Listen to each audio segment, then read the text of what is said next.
Legend Terrible here, and today we've got a rating your Doomstack video covering a Winter Tooth Skinwolf Werekin Doomstack, where we've got 18 of them, plus Throg commanding it, which I think is a weird choice. I'm not exactly sure what Throg is doing to boost these.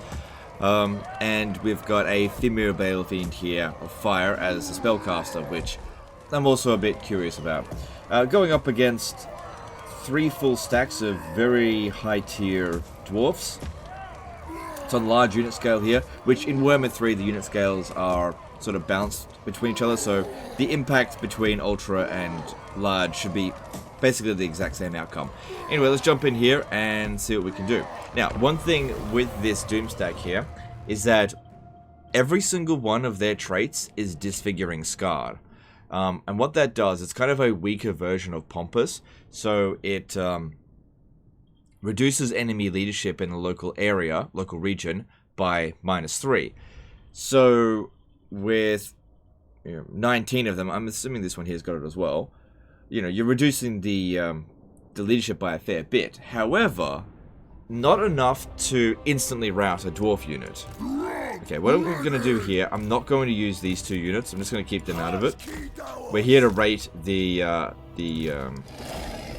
Skinwolves. Now, another thing is that he put a whole bunch of items on these guys, such as, Ancient Frostworm Scout. These are really good abilities, and we've got the Dwellers Below here.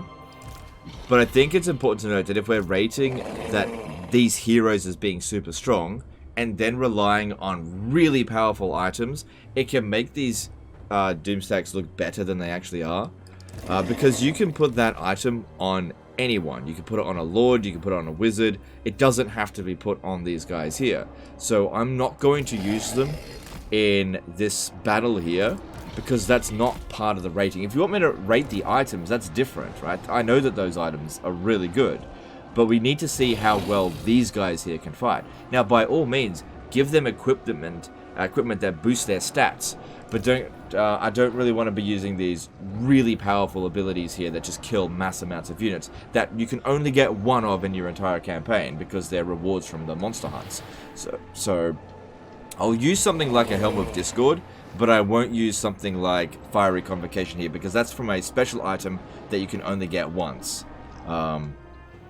Okay, let's jump in here and see what we can do. So, should be on very hard battle difficulty, right? Yeah, difficulty modifier 8, yep. Okay, so we can see here that even though they've got Disfiguring Scar, their leadership is still pretty good, so they're definitely not going to instant rout. If we're going up against Skaven, that'd be a different story. But that's okay, there aren't any particularly good traits here anyway. They've lost Infernal Dominance. You could get Disciplined, but I don't really need it when you got this much melee attack in the first place. And they don't really need additional leadership. So like I said, I'll use Helm of Discord, and I'll use abilities. I'm just not going to use the unique ones, because that will skew the results of it a little bit. You can rely really heavily on the items to kill off the entire army. We need to see how much damage that these guys here can actually dish out. Now, another thing is that Skinwolf Werekins have a skill, you probably noticed in the unit card here, that can stack multiple times, because it's got 4 tiers of it. So you have, you need 8 of them, 8 Skinwolf Werekins, which we've got heaps, and you put each of them on a different tier of that ability. Let's see if I can show you. Like Vicious Assault 2, Vicious Assault 3, and it stacks. That's why they got such ridiculous melee attack here.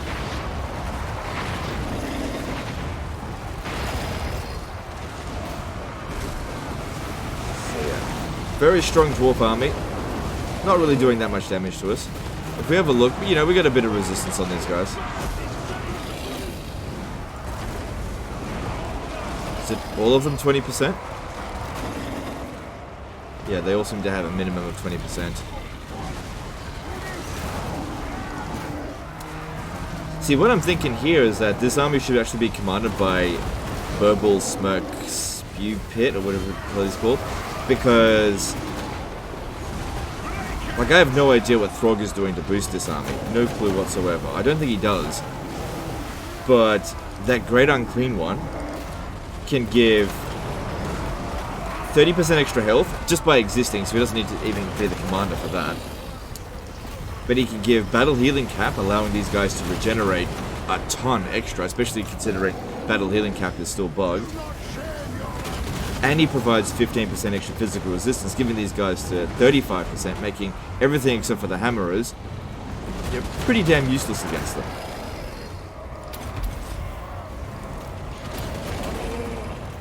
You can see here that the disfiguring scar is definitely making an impact. There's no way on very hard battle difficulty a dwarf lord would run away this early.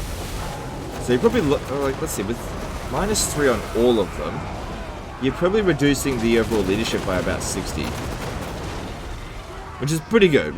But the average dwarf, would have 80 to 90 leadership on very hard battle difficulty. That's without any experience.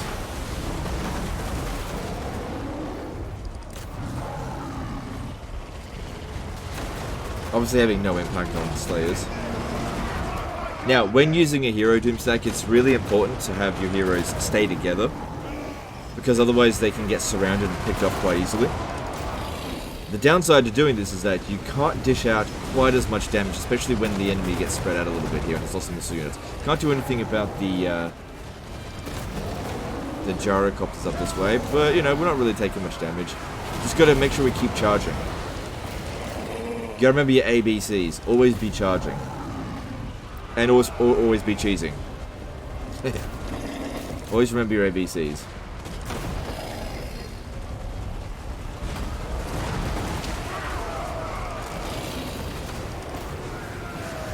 So again, very much aware, got these items, but because they're unique items that can be equipped on anyone, I'm not going to use them. I don't think I need to. We want to see how many kills these guys can do in melee, because they're melee lords. Now, why am I not using the Premier Balefiend? Because that's not really part of the Doom stack. It's good that he put it in there, but we want to put these guys here to the test. That's the whole point of this. Of course you want to put a wizard in the army, even when playing as Khorne. You want to get those wizards. Now, I personally would have put a Shaman Sorcerer instead of a Themir Balefiend. I don't really know why you put the Themir in here, because a Themir can't keep up with these guys. If you ever look at speed, 57 speed compared to 87, or 86, they're just going to fall behind constantly. And since it doesn't regenerate, they're going to get targeted and killed. It's got way lower health. Whereas if you had a Shaman Sorcerer, you can at least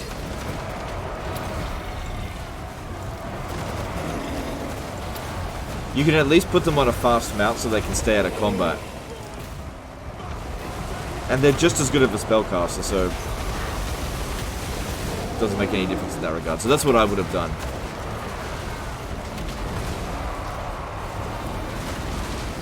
So yeah, I could have Throg in here fighting with them, but again, Throg is not as fast as them, and with all the missile units in here, I'm sure Throg is quite strong, but they would just target him.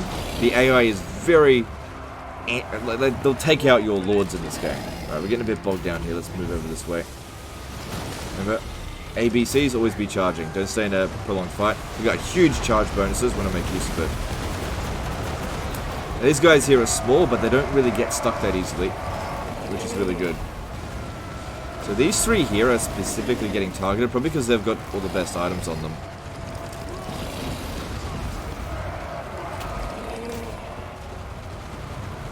The AI in Warhammer 3 definitely does priority targeting. This is why the Demon Prince is, as in Daniel, is such a shit legendary lord. Because the AI, as soon as they see him, they just target all their missiles on him. And you can't dodge them very well.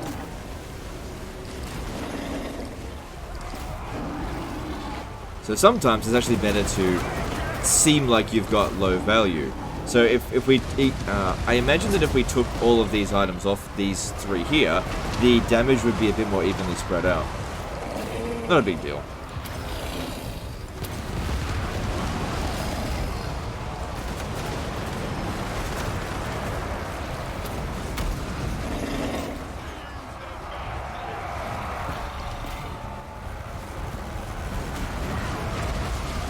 Yep, these guys here having anti-large should be able to take Thorgrim out fairly well. I reckon he chose the right type of enemy to go up against. High leadership infantry using a reducing leadership anti-large hero. This is not what they're necessarily good against.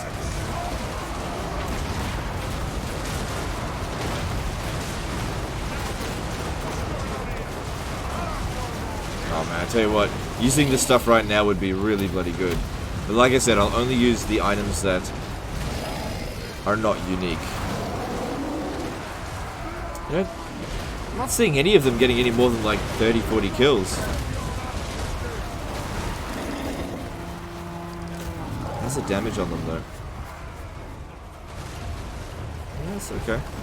Gotta keep in mind it's also on large unit scale. It would be a bit higher if it was on Ultra, because on large unit scale they lose 25% of their weapon strength. Because, you know, there are 25% fewer entities, and the single entities that you go up against will have 25% less health. So, more or less, relatively speaking, it's the same amount of damage.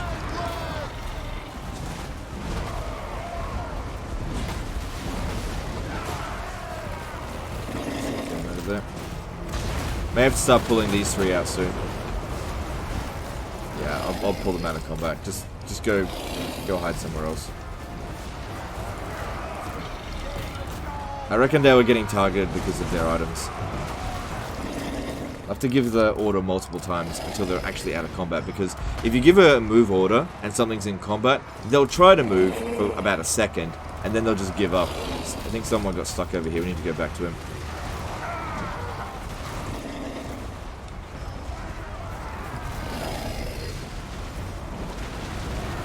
Yeah, this guy here got stuck.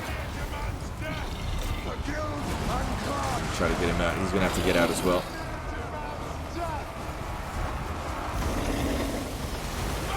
There's another one of those items there. That's really powerful, but like I said, it's a unique item, so I'm not going to use it.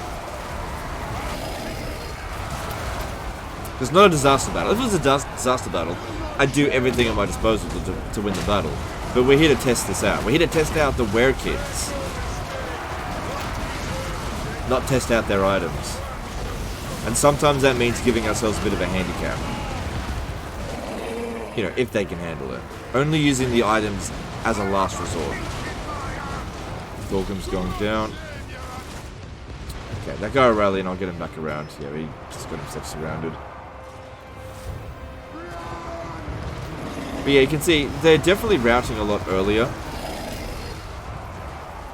And that's a pretty big nice route actually. So the disfiguring scar is definitely making a difference. This guy will have to be removed soon. Getting rid of the lords that are providing leadership. Now Thorgrim's not the actual commander of this battle. Did we kill the main lord?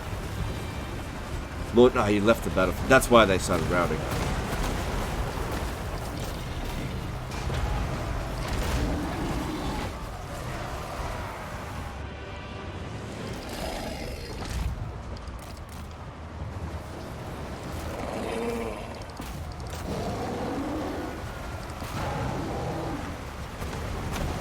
Alright, so how are we looking for kills on these guys? Yeah, none of them are at 100.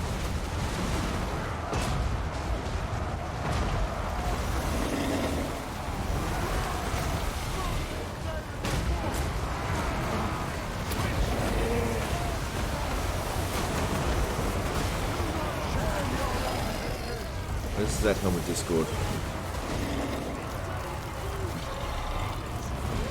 Did I remove it from the...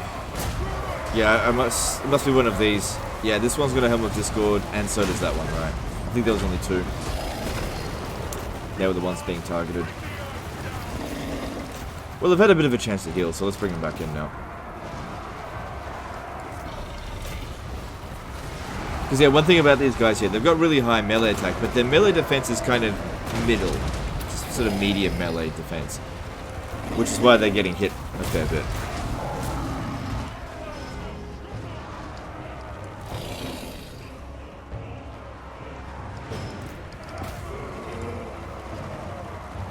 Oh wow, that did a lot of damage to us.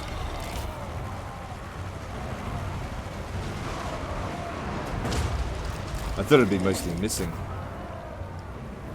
Whoops. Let's log in here. Yeah.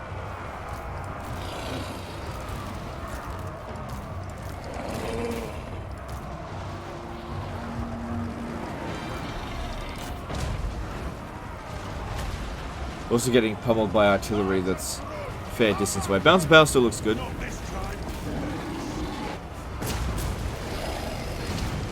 Damage is somewhat evenly spread out, but we're starting to get a little bit worn out. Most of these guys are about to hit their max regen.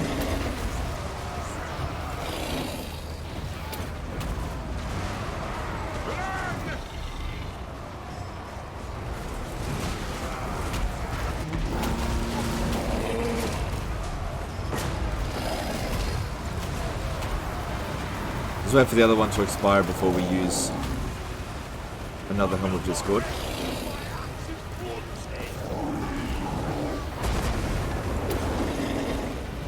Yeah, I usually don't worry too much about the artillery shooting at us because they're more likely to hit their own units, which will just speed up the battle a bit.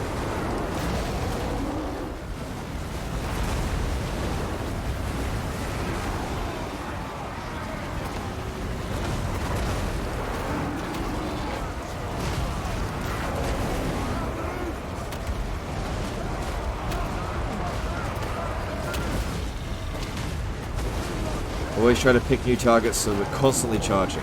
Always want to be charging. Very tempting to use this.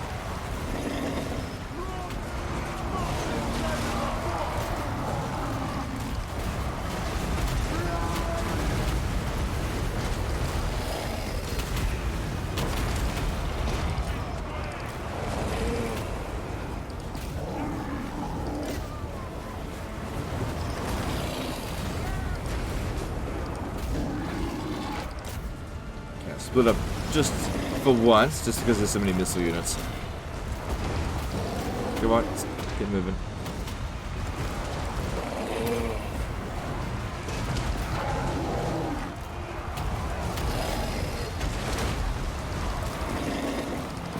And that looks like the army losses there.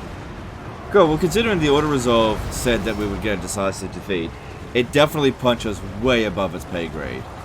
Way above it. Alright. Now I'll just get through to the next turn and I'll have a look at the skills that he's done. Why is Throg commanding this army? That's the big question I have. I don't really understand why Throg is commanding this army. Because to me that just doesn't make any sense. It's not that Throg isn't a good legendary lord now, which is weird saying because I used to shit on him so much. But Throg's main benefit is having Norscan Ice Trolls or Fimir or the Skin Wolf units. Those are the 3 units that he boosts. He doesn't boost heroes, as far as I'm aware. But I'll have a little look at it. Something could have changed. Because the thing is, looking at the email, there's no fucking explanation as to what he's been doing with it, so it's just an email with a save file, which is fine. So I gotta try to interpret why he's made the decisions that he has, because it's not immediately clear. Because I don't think Norsca has any lord that actually boosts heroes.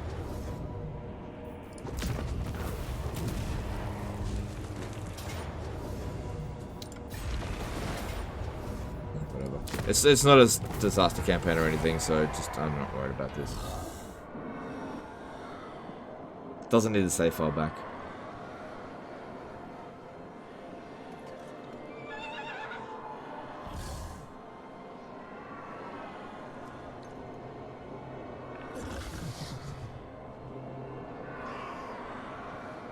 Alright, here we go. So let's look at this. Alright, looking at Throg first. Let's look at his equipment and then look at his skills. So, Blendstained Armor of Morkar isn't providing anything to boost those units. These 2 here are hunt missions rewards, so they can be equipped on anyone. and they're not really doing anything. And then there's the Wintertooth Crown. Now this one here, the main benefit to it is the Unbreakable, which wasn't a problem for Skinwolf Werekins, because they've got relatively high leadership in the first place. You know, one of my guys routed at one point in the battle, but he came back. The main benefit of this is for idiot troll units that have ridiculously low leadership. You use this when they're getting a bit scared to keep them in the fight a bit longer. So that would, to me, seems like he should have trolls. Okay, then we look at his skills. No point looking down the red line because every lord will have the same. Same thing with blue lines and his yellow line. The main thing we look for is his unique skills. Is there anything in here that's benefiting them? So control, leadership for all troll, Fimir, and Skinwolf units. Okay, so looking at that, this might be where he got a bit of a misinterpretation. There is a misconception in the community that exists a bit that heroes unit type is relative to what like a different unit. So for example, the Skinwolf Werekin, some people might think that they're a Skinwolf unit, but they're not. They're actually a hero unit. Or they'll think that like if you're playing as High Elves and you go on a dragon mount and then you have a lord that reduces upkeep cost of dragons, then it'll reduce the upkeep cost of your hero. It doesn't. Same thing with anything that might boost dragons. It doesn't, because it's not considered a dragon. It's considered a hero. This is why when you're playing as Tomb Kings and you have a Necrotect in your army and you use the healing ability that can only target constructs, you cannot target a lord that is on a construct, because that lord is not considered a construct. It's considered a hero or lord. It's a separate unit type. So is this here providing reduced upkeep costs or leadership for the Skinwolf Werekin? No, absolutely not. So Primordial Might, that's not doing anything. Horrible regeneration for all trolls and Skinwolf units? Nope. Regeneration for Fimir units? Nope. Missile resistance for Norsca Ice trolls? Yeah, see, that's really good, but we don't have those units in here. Monstrous Fiends. Melee defense for all trolls, Fimir, and Skinwolf unit? Nope. Frenzy for troll and Fimir units? Nope. It's just not being applied. I think that might be where he got this wrong, and why he thought that Throg would be the good commander for this, without actually checking to see if he was boosting these units. It's very easy to check this, right? So we just have a look at the melee defense of this one here. It's at 59. If we tag Throg out, just remember that it's 59. Okay, so if that was the case and he thinks that the melee defense is being boosted through Throg, then we should see this pop down to 51, right? So if we just kick anyone out here, we can see that it is still 59. Now the upkeep cost went up, but that was because Throg had reduced upkeep cost for all units in the army, which does affect heroes. Now his other one over here that was reducing the upkeep cost of Skinwolves doesn't apply to that, because this is a hero unit. There is a specific skill called reduced upkeep cost for heroes, and it's super rare. I can't even actually think where it is, because I know that in Warhammer 2, the Lamian bloodline will reduce it by 50% upkeep cost for heroes. Rapat's in her Lord, in her faction skill, reduces upkeep cost of heroes by 50%. So yeah, was Throg boosting Skinwolf Werekins here at all?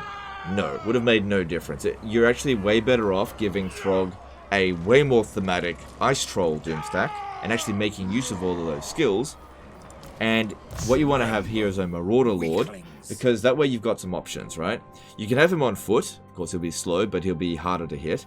Or you could have him on a Norscan Warhound, and that will allow him to keep up with them, but, you know, make him a crap fighter. You can give him regeneration through Plague of the Crow, if you want.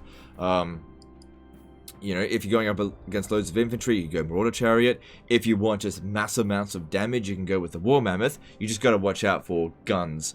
You know, if the enemy has not too many missile units, then going with the War Mammoth might be the right call there. But yeah, you've got different mount options available to you so that they can use whatever's needed for the situation. And in terms of boosting the Skinwolves, he's no different to anyone else. But yeah, if he's keeping him alongside, he's got the same options here with fight or die or stand or die. Personally, I think you should go stand or die if you want to keep them near the skin wolves, because they already have ridiculously high melee attack. So you want to compensate them for their melee defense so that they don't take as much damage. Now, let's have a look at the skin wolves here, and I'll explain what I was, with that huge array of skills that was going on. So it comes down to Twisted Flesh and Vicious Assault, right? They're mutually exclusive, and they've got different tiers. Now, if you've got one Skinwolf Werekin at tier 1 of Vicious Assault, and then, yep, you've got another one here at tier 2, and then another one here at tier 3, and then another one here at tier 4, when they're within that 35 meter effect radius, alright, all 4 of them are being applied.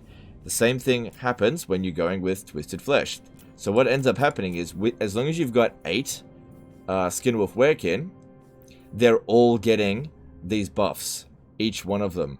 So that's really powerful. Now, Gorbals used to be able to do that, but with the Beastman update, they took it away from Gorbals because obviously it was very powerful. But if I recall, I think they took it away from Skin Wolves in Warhammer 2. But since Warhammer 3 is built off like an old build of Warhammer 2, which is ridiculous, they just haven't been updated yet to get the new skill trees. But I can't remember that. They may have still retained that even at the end of Warhammer 2. I just can't remember. I'd have to double check. So that's what's making them stupidly strong. Lots of missile resistance, lots of armor, and lots of melee attack there. That's why they need to get their melee defense up, and Throg wasn't really doing anything for them there because he couldn't keep up with them. So, rating this. I think that a Skinwolf Werekin Doomstack is really good. You can, if you want to build it, which you absolutely don't have to, as Norsca, because Norsca is very powerful. You can run around with just Marauders for the earliest part of the campaign and do just fine. In fact, just about their entire roster works now, which is so weird because it was so crap in Warhammer 2. But yeah, if you want to do this, it's actually quite easy to make a Skinwolf Werekin Doomstack quite early. Also, looking at the traits, I think they're all distinct. Sorry, not Disfiguring Scar, Distinguishing Scar. Wait. Yeah, Distinguishing Scar. Yeah, they've all got it. So that's what's reducing the leadership. So if we have a look at Dwarfs, for example, their leadership's been reduced to 53, but then because we're on very high battle difficulty, they get 8 back. But if we have a look at like Skaven units, their leadership is like nothing. So they would instantly rout if we fought them, but not so much the Dwarfs. Now, if we go to one of these territories, which doesn't have much, we can just see here that you only need a tier 3 minor settlement to increase your hero capacity for Skinwolf Werekins.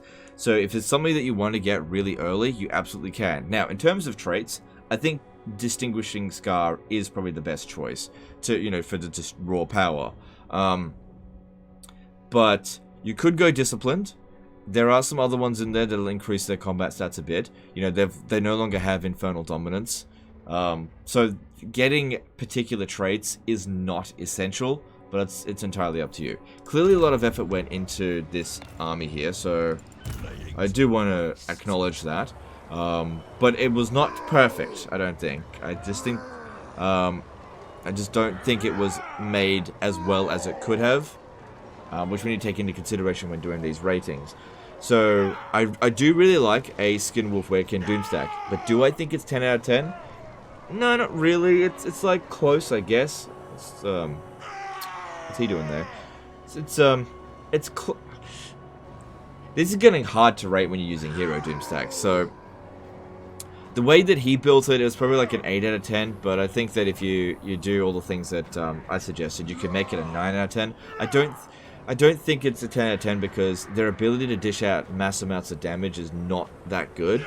You can see that most of them ended the battle with under 100 kills, which is not great, and they were running out of puff. We also got to consider they did take out 3 full stacks, but I feel like those 3 full stacks were doing a lot of friendly fire on themselves. What would happen if this army went up against a vampire count army that was not dishing out friendly fire damage by using artillery? Would it be able to handle it? Maybe not. Maybe not. I'm just not entirely sure. Depends on what you're going up against, but if there's like a mass amount of Graveguard, then I think that would struggle with it. So I don't think it's necessarily a 10 out of 10. But let me know in the comments what you guys think. That's the end of this one here. Hope you've enjoyed it. Hope you learned something. Appreciate you guys. Thanks for sending this Doomstack in. I do think it's good. You can do it early. I just don't think it's like 10 out of 10. That's all. Anyway, that's the end of this one. Appreciate you, and I'll see you next time, fuckers. Bye.